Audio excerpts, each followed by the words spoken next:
It's inevitable. The following video is mostly intended for humor. I nitpick, make jokes, and generally just have fun pointing out things that don't quite add up. That said, I may make a few actually valid points along the way. I'll leave it to you to decide which is which. Oh, and spoilers! Welcome to the channel, I'm Hayes, I talk movies all day, so subscribe right now if you want to be entertained. And today, I want to talk about The Matrix Revolutions, the third movie in what used to be a trilogy and is now a quadrilogy, but let's be honest, they really should have just stopped after the first one. Anyway, how this works is I'm going to go through the movie and point out all the questionable things that I can find in The Matrix Revolutions. So the movie starts off pretty much where the last movie ended, which really just lets you know right off the bat that The Matrix 2 and 3 is actually just one long movie that they charged you twice to watch. Anyway, they get a call from Seraph who tells them that he brings word from the Oracle and they must come at once. First of all, that's not word from the Oracle, that's a request. And B, couldn't he have just told Link that? What was the point of passing the headset to Morpheus? Oh yeah, I forgot. They like to waste time while acting like they're always short on time in these movies. Okay, so Neo's brainwaves are reading like someone jacked into the Matrix, but when they searched for him there, they couldn't find him. Turns out he's in a hidden part of the Matrix called Mobile Avenue, where he's being unnecessarily rude to a little girl called Sati. I mean, when someone says good morning to you, say it back. Also, why is Neo asking where he is? He can read, right? True say though, why was Sati just standing over a stranger's unconscious body watching him sleep? That's the type of thing Edward Cullen would do. Okay, so I know they had to replace the Oracle with a new actress because Gloria Foster passed away in 2001, and the explanation they gave for the change makes sense within the Matrix world, but I really feel that they missed an opportunity here. The new Oracle reveal was way too quick. Like, maybe they should have shown the back of her head first, or just her hand, or just something to give the reveal more anticipation, because the way they did it, it just kind of fell, But whatever. When the Merovingian done whatever he did to make the Oracle change shells, was Seraph even there? Because he's supposed to be protecting the Oracle, but when she really needed it, he's doing what exactly? Because if he was there and wasn't able to stop it, he's useless. And if he just wasn't there, he's a waste man. He literally has one job and can't even do that. My wife is an interactive software programmer. She is highly creative. What are you doing here? You do not belong here. Man, why is Kamala Harris in him? Anyway, turns out while Sati was watching a stranger sleep on the train station floor, her parents were watching her watch a stranger sleep on a train station floor. Now that kind of behavior is exactly why we're a long way from AI servants. I don't care what Elon says, better sleep with one eye open if you buy one of them robots. Anyway, Ramachandra tries to explain love like it's just the words that implies a connection, which, yeah, I guess is technically true, even though it really isn't true at all, but a computer wouldn't understand that. Anyway, Neo says he's never heard of a program speak of love, which is actually not true. In the first movie, the Oracle said to him being the one is like being in love. Granted, he didn't know the Oracle was a program at that point, but even still, he has heard a program talk about love. Also, he's definitely seen how both the Merovingian and Persephone act in lustful and vengeful ways, so at the very least, he should understand that programs can mimic human emotions even if they can't actually feel them. Also, Ramachandra said that he went to the Frenchman to save his daughter because every program that is created must have a purpose or it will be deleted. So basically just said Sati is useless. He has a useless child for a daughter. Which, I mean, I don't know, it's probably true, but, maybe don't say it in front of her, right? Maybe give her some hope. Like, I know you can't feel hope or whatever, but if you can mimic love, you can mimic hope. You know what I mean? Get away!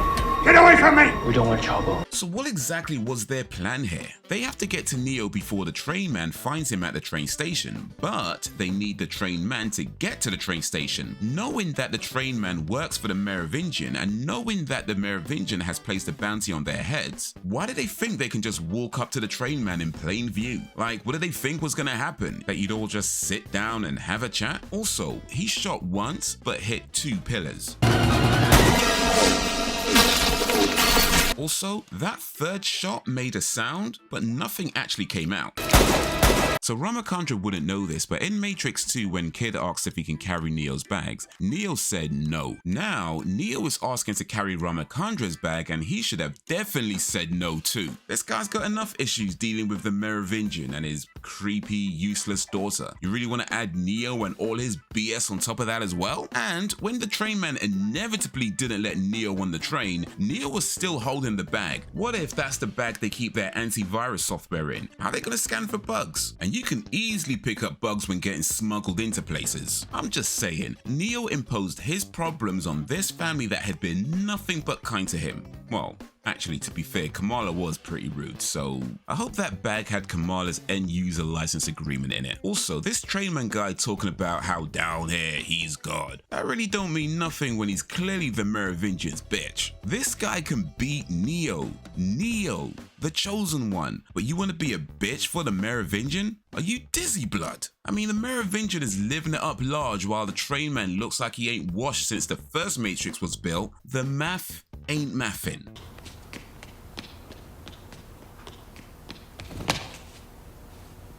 Really? You thought it was going to be that easy to get out of there? I mean, I know you got to try something, but really? Holy shit, it's wingless. That seems like an odd nickname, since all the other human-shaped programs don't have wings either. So wouldn't wingless just be normal? So I looked that up. And according to the Matrix fandom, in the Matrix Online, it's speculated that Seraph used to have wings when he worked for the Merovingian, but when he switched allegiances, those wings were torn out. Which makes sense to me, because it means that Seraph was never able to protect the Oracle to begin with. Dude is useless. I mean, he's basically just a fancy version of Clippy from Windows 98. But he did do that really cool thing with the gun, so if when he should have been protecting the Oracle, he was actually practicing how to do that, yeah, I can allow it. Also, I do think that fighting their way through to the Merovingian and forcing him at gunpoint to let Neo go seems like it should have been their plan A. But whatever, it's a cool action scene, even though there's no way you could be missing that many shots at that closer range. Like, did these guys train at the Stormtrooper Academy? Also, why was the Merovingian surprised to see Seraph, Morpheus, and Trinity? The train man was there, so wouldn't he have told them about what happened? Also, why is Persephone there? I mean, I know why she's there, man ain't blind, but why is Persephone there? The Merovingian said in regards to the Oracle now looking like Mary Alice that he hopes she's learned her lesson, and if you take something from him, there will be consequences. However, the Oracle didn't take anything from him. The Oracle just told them where the key maker was. It was Neo and the gang that took him, with Persephone's help. So, why does Persephone still get to look like Monica Bellucci? I mean, I know why. Man ain't blind, fam. I'm just saying, shouldn't he have turned her into the cake girl from Matrix 2? Also, surely someone who is as obnoxious as the Merovingian has had a gun pointed at his head before. So is that really all it took? Come on now. But I suppose I get why the Merovingian would agree to Trinity's terms for the sake of not getting shot. But why actually honor it? He should have double-crossed them first chance he got. They've killed so many of his guardsmen. It would just be fair. Plus, once they're in the train station, they're powerless against the bitch-ass train man since their hokey-cokey Matrix magic doesn't work there. So, had the Merovingian double-crossed them, 95% of the machine's problems would have been solved. This movie could have been like 25 minutes. Max. This whole scene is kind of what I mean by the Oracle being useless. Neo said that the architect told him that if he doesn't return to the source, Zion will be destroyed, to which the Oracle then says he can't see beyond any choice because he doesn't understand them. Okay, but in Matrix 2, the Oracle told Neo that he can save Zion if he reaches the source. So it seems the Oracle and the architect are in agreement, at least on that point. Fact is, Neo had the opportunity to go to the source and didn't. He then lies to Morpheus and the crew, but the Oracle should know that. She seems to know everything else about him, so why is she calling him out? This whole movie didn't need to happen. This whole scene heavily implies that the Oracle knew Smith was coming, and if she did, then why tell Ramachandra that she would look after Sati? She pretty much just put a little program girl in unnecessary danger knowing what was going to happen. Furthermore, as Smith said, why didn't she leave? Especially now that she has Sati's safety to consider as well. Honestly, I'm starting to think the Oracle is the real villain in this story. So Bane is finally awake and he's acting kinda weird. Keeping in mind that he isn't part of their crew, they found him as a sole survivor with self-inflicted cuts. Surely the best thing to do is to put him in a holding cell. I guess not. Rest in peace, Maggie. If only Neo went to the source like he was supposed to, you might still be with us. Anyway, Commander Locke is addressing the council, and I get that his ideas seem a little extreme, but he hasn't been wrong. And that council panel seems so unbalanced, like why is no one speaking up in support of Locke? Do they all think they can just wish it all away? Man, if only Neo hadn't lied. And now Z is making shells to go risk her life holding the dock? Z should be making music like her father and her grandfather on her mother's side. Instead, she's making shells to fight a war that didn't have to happen. I'm just saying, Neo has a lot to answer for. So why is it that in this movie nobody wants to listen to the most sensible plan? Roland's idea to fly down as far as they can and blow the EMP is risky, but surely has a greater chance of success than flying through the mechanical line, which apparently only one person has done a long time ago. And yeah, it gets you closer, but do you really want to take that risk when there's so much at stake? And then on top of that, Neo takes a ship to fly to the Machine City, something that no one has ever done before. So they poo-pooed one risky plan in favor of two even riskier plans. That just sounds like you're trying to get into an entanglement. Also, Niobe just said that she doesn't believe in the One, but earlier she said she went to see the Oracle. I sense that the Oracle is a big part of finding and navigating the path of the One. Why would you bother go see the Oracle when you don't believe in none of that stuff anyway? Or is Niobe just one of those people that picks and chooses and only believes when it's convenient? Furthermore, where are Roland's testicles? Niobe gave her ship to Neo so he can fly on his cockamamie visions. Fine, that's her right. But then tells Roland that she'll fly his ship. Now, Roland was against flying the mechanical line, so why didn't he just pull rank and tell Niobe to have a long, tall glass of shut the hell up? Instead, he's storming off like he don't got a say in the matter? Bro, it's your ship. Okay, so this bit is more than 10 minutes later. After this, they say their goodbyes and part ways. So, from the time Bane killed Maggie to when her body is discovered is what? 20, maybe 30 minutes? Now that might not sound like much, but they left Maggie alone with a weird acting guy they found as a sole survivor with self-inflicted wounds. And they didn't think to check on her before flying away? That's some serious incompetence. And why was Maggie alone with Bane in the first place? They got bare man on their crew and at least 3 of them do nothing but follow Roland around. You couldn't spare one of those guys? Nah, Maggie deserved better. We've been here before, you and I. Remember? I do. Ugh, why are you talking? Just kill the guy already. And you really should have killed Trinity when you had the chance. Everyone just stay wasting time in these movies, I swear. Also, in the last movie, Neo figured he can use some of his Matrix magic in the real world. Now might be a good time to see if you can do that again. Also, now that they know Smith can infect people in the real world, shouldn't they try to get a message out? For all they know, Bane isn't the only one. We give him hell before we do!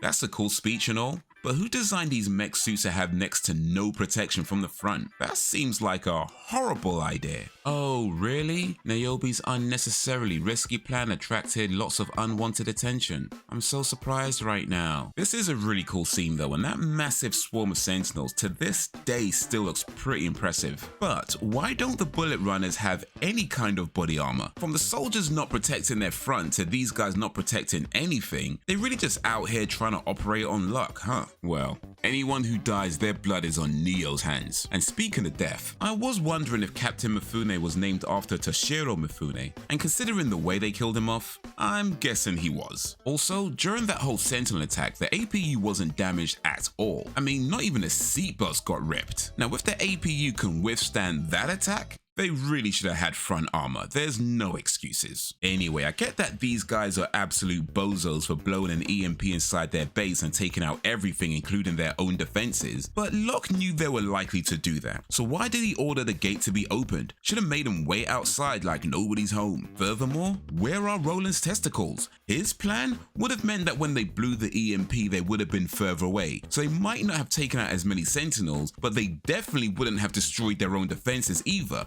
So yeah, that would have been a much better outcome, and you're not gonna say nothing? Alright, so let's talk about this council for a minute. Because what do they actually do? I mean, I know they're in charge, but what do they do? Because every time they show a council member, they're either purposefully not making a point, or they're sitting together refusing to listen to the one person with any sense and end up making things harder than they need to be. I'm just saying, all I see is a bunch of fart knockers who've had their time and are refusing to let go of power. Actually, that's a pretty accurate prediction of the future.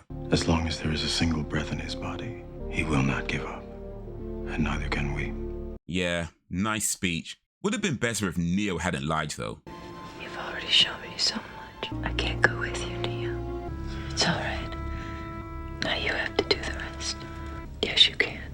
I believe it. Do you remember? I swear, this girl longs out everything, man. Just die already, come on. So it kind of implies that the machines do in fact need Neo to take care of Smith with them, but I don't think that's true. Smith has indeed grown beyond their control and run amok inside the Matrix, but have they tried turning it off then turning it back on again? Because you'd be surprised how many problems that fixes. Also, it's good that Neo is confident he won't fail, but still, they should establish procedures in case he does. Machines should know that. Anyway, what follows is basically 7 episodes of Dragon Ball Z condensed into about 10 minutes. I mean, this fight is pretty much Goku versus Vegeta, but with a darker color palette and way more animation. And this time, it's Vegeta that's Over 9,000! Speaking of which, why don't the other Smiths jump in? Dude hasn't been playing by the rules this whole time, and now he wants a fair fight? Why? I know the outcome. I've seen it. Yeah, well maybe you want to use your insurance policy as well. You know what I mean? He's already seen Neo come back to life in Matrix 1. Smith and the Smith army couldn't defeat Neo in Matrix 2. At this point, a million Smiths versus one Neo seems about appropriate. Plus, the ending was absolute bullshit. Smith had Neo beat, but it turns out the Oracle was working her oracleness inside Smith this whole time, unbeknownst to anybody. And when Smith takes over Neo and forces was all over, Neo and the Oracle combine their powers like the Planeteers and destroy all the Smiths. Really? That's all it took? I mean, to be fair, it's not like Neo could have known prior that would be a good way to defeat Smith, even though that's exactly how he defeated Smith at the end of Matrix 1. This fight did not need to happen. So the movie ends with the salvation of Zion, or at least seemingly. I mean, how much can you really trust a machine, especially when they've done this at least 5 times before? Just seems a bit premature to be announcing the war is over. For all you know, those Sentinels could be going back to recharge. But here's the thing, all the Smiths were people and programs that Smith took over. Now, seeing as the 3 useless programs, Oracle, Seraph and Sati, have come back, it's somewhat safe to assume that all the programs that Smith took over are now okay. But what about the people? Where are they? Because that Smithless Matrix is looking real 28 days later. Now remember back in Matrix 2 when the architect told Neo that he could either save Zion and let Trinity die, or save Trinity and let everyone in the world die, and no matter what, Trinity is gonna die anyway. Yeah, Neo really should have been paying attention because this mass genocide is all his fault. But that's what I think of the Matrix Revolutions. What do you think of the Matrix Revolutions? Let me know down below, and while you're there, be sure to like, subscribe, and drop a suggestion if you don't mind.